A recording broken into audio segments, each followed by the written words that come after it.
Hi friends, இன்றைக்கி வீடியோவில் ஒரு புதுமையான பிரேக்ஃபாஸ்ட் தான் பார்க்க போகிறோம்.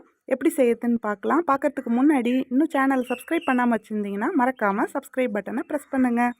வீடியோவை ஸ்கிப் பண்ணாமல் ஃபுல்லாக பாருங்கள். இந்த டிஃபன் செய்யறதுக்கு ஒரு உருளைக்கிழங்கு எடுத்துக்கோங்க. அதை தோல் சீவிட்டு வாஷ் பண்ணிவிட்டு நல்லா துருவி எடுத்துக்கோங்க. துருவிய உருளைக்கிழங்கை ஒரு பவுலில் ட்ரான்ஸ்ஃபர் பண்ணிக்கோங்க. அதில் 1 கப் அளவுக்கு கோதுமை மாவு ஆட் பண்ணிக்கோங்க. 1/2 கப் அளவுக்கு ரவை ஆட் பண்ணிக்கோங்க. வறுத்த ரவை, வறுக்காத ரவை எது வேணாலும் ஆட் பண்ணிக்கலாம். பொடியாக கட் பண்ணி ஒரு வெங்காயம் ஆட் பண்ணிக்கோங்க. பச்சை மிளகாவும் பொடியாக கட் பண்ணி ஆட் பண்ணிக்கோங்க. காரத்துக்கு தகுந்த மாதிரி பச்சை மிளகா ஆட் பண்ணிக்கோங்க. நான் 1 தான் ஆட் பண்ணியிருக்கேன். கொஞ்சம் கருவேப்பிலையும் கட் பண்ணி ஆட் பண்ணிக்கோங்க. இதுக்கு தேவையான அளவுக்கு உப்பு ஆட் பண்ணிக்கோங்க.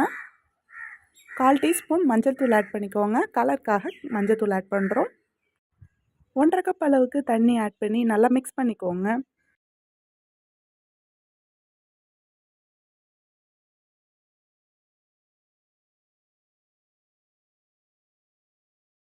எல்லாத்தையும் மிக்ஸ் பண்ணதுக்கப்புறம் மூடி போட்டு 20 மினிட்ஸ் வச்சுருங்க. 20 மினிட்ஸ்க்கு அப்புறம் மாவு எடுத்து நல்லா கலந்து பாருங்கள். தோசை மாவு பதத்துக்கு இருக்கணும். மாவு கெட்டியாக இருந்துச்சுன்னா கொஞ்சமாக தண்ணி ஆட் பண்ணிக்கோங்க. நெக்ஸ்ட்டு ஸ்டவ் ஆன் பண்ணி தோசைக்கல் வச்சு தோசைக்கல் சூடானதுக்கப்புறம் மாவு எடுத்து தோசை ஊற்றுங்க. நெய் அல்லது எண்ணெய் ஆட் பண்ணிக்கோங்க.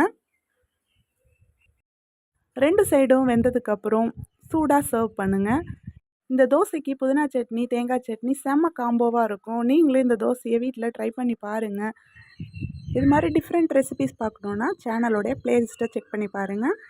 இந்த வீடியோ பிடிச்சிருந்ததுன்னா லைக் பண்ணுங்கள். பாய்.